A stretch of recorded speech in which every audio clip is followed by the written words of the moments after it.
Investigators say 3 plainclothes Pittsburgh police officers stopped 18-year-old Jordan Miles on his way to his grandmother's home in Homewood, thinking the pop bottle on him was a gun. Chief Harper reassigned the officers to uniform duty after this beating, where the officers say this was a result of Miles kicking and elbowing them while resisting arrest. This is 18-year-old Jordan Miles' version. He says he was headed to his grandmother's house in Homewood the night of January 11th when he saw 3 men in plain clothes approaching. Concerned about who they were, he ran.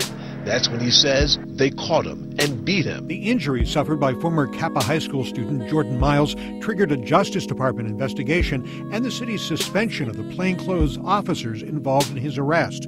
Jordan Miles' mother, Therese Miles, says her son filed this lawsuit because they want a jury to hear and judge what happened that night in January.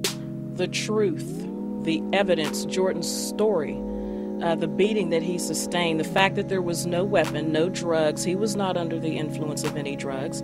I have to live with the horrifying memories of January 12, 2010 and deal with lingering injuries while these men have gotten away with attempted murder and perjury.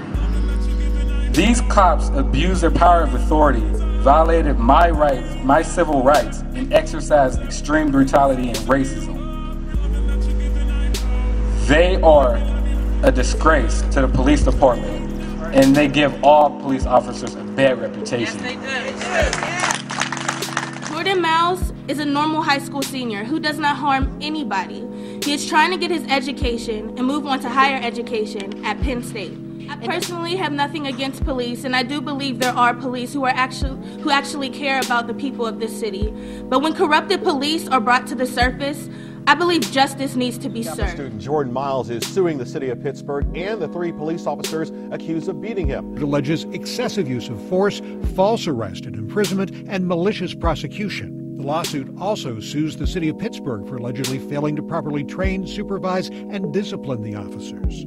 I think that they need to do a much better job of policing the police and training the police. Obviously, you know, there's just too many egregious acts by police officers. The Justice Department's Civil Rights Division in Washington tells Channel 4 Action News that its investigation of this case is still ongoing.